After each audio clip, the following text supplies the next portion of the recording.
2 years ago, I buried my husband. Or at least, that's what I thought. Last week, I was standing at my sister's memorial. Rain was falling. I was holding white lilies in my trembling hands.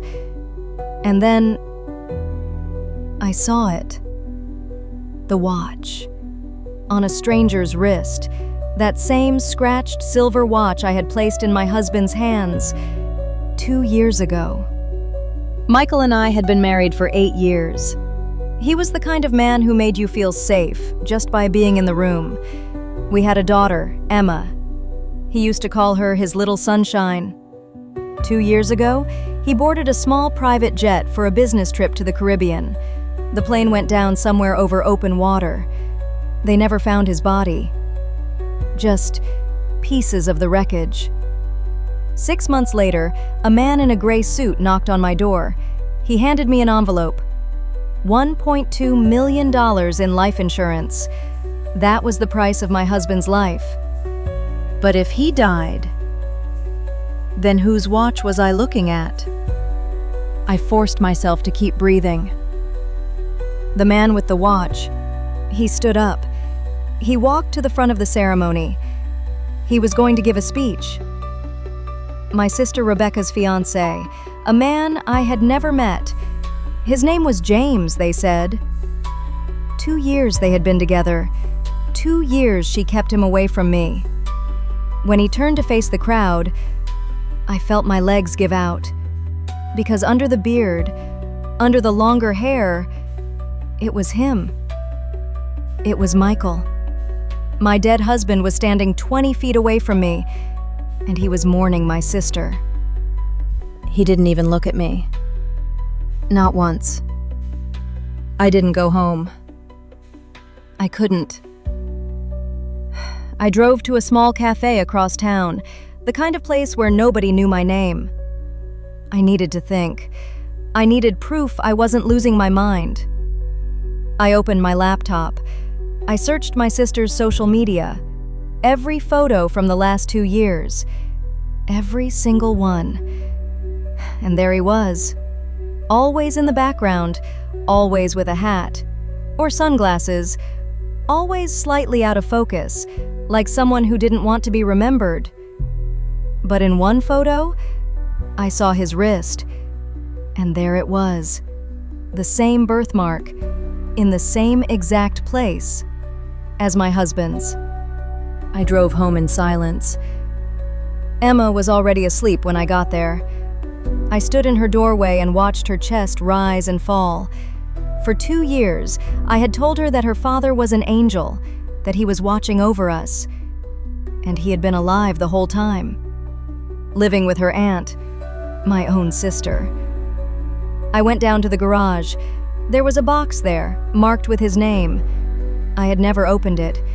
It hurt too much. But that night, I needed to. Inside the box was his old phone, dead for 2 years. I plugged it in and waited. The screen lit up. 2 years of messages started loading. I scrolled through them, work emails, family photos, and then I saw it. One contact. No name, just a single heart emoji. R. I opened the conversation. The last message was sent the night before his flight. 3 words. Tomorrow, we disappear. I kept scrolling. Down, and down, and down. The messages went back 4 years, 6 years, 8 years, before we got married. My sister and my husband had been together before I even met him. The next morning, I drove to Rebecca's house. She had given me a key 3 months ago. Just in case something happens to me, she said. I should have known then. I unlocked the door. The house was perfect, too perfect, like a magazine. But something was off. There were almost no personal items, like someone was preparing to leave. I walked into her office. Her travel bag was already half packed. On the desk, 2 passports. Both had her photograph, but only one had her real name. The other said Rachel Coleman. Who was Rachel Coleman? And why did my sister need to become her? I knelt down in front of the safe. The door was already cracked open. Inside, there were folders, stacks of them. I pulled them out one by one. New identities. For Michael, James Coleman. New passport, new driver's license, new social security number. All forged, all perfect. And then I found the bank statement. A private offshore account in the Cayman Islands. $3.4 million. My husband's life insurance was only 1.2. Where did the other 2 million come from? Underneath the folder, there was a handwritten note. In Rebecca's writing. If he tries to leave with all of it, stop him first. Rebecca didn't trust him either. So, what happened to her? I went home with the documents. I pulled up the police report on my sister's car accident. Single vehicle. Late at night. Empty road. No alcohol. No skid marks. The officer wrote it off as driver fatigue. But something didn't add up. I went back to Michael's old phone. His call log. The night Rebecca died, he made one phone call. To her number. At 11 p.m., 17 minutes long. He was on the phone with her while she was driving. He kept her talking. He kept her distracted. My husband didn't just fake his death.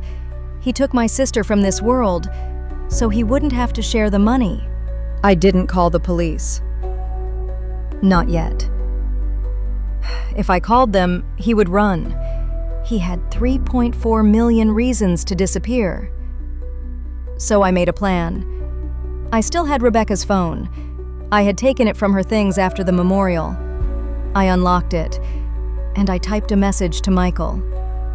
3 words. I'm not dead. I waited. 4 minutes later, he replied. What the hell? How? I sent the location of an old lake cabin, one I found in Rebecca's location history, a place she never told me about. And then I sent one more message. Come tonight, or I go to the police. I drove for 2 hours. Pine trees on both sides. Fog rolling across the road. I reached the cabin just after midnight. One light was on inside. His car was already parked outside. He had come. I sat in my car for 1 full minute. I checked my phone one last time. The recording app was running. Everything was in place. I walked to the door. My hand on the handle. I pushed it open. And there he was, standing in the middle of the room, looking like he'd seen a ghost. Because he had. He said one word. Sarah. I said, you have 1 minute. Start talking. Fast. Sarah, I can explain everything. He said Rebecca pushed him into it, that the affair started before he met me, that he thought it was over by the time we got married. He said the insurance fraud was Rebecca's idea, that he never wanted to leave me. He said he still loved me. I let him talk. For 12 full minutes, I let him spill every lie, every excuse, every fake apology. And then, I pulled out my phone. I pressed stop on the recording, and I showed him the screen. His face changed in an instant. He took 1 step toward me, but I wasn't afraid anymore. Headlights flooded the cabin windows. 3 cars. Then 4. Doors slammed, footsteps on the porch. Michael froze. His eyes went wide. Sarah, what did you do? The cabin door burst open.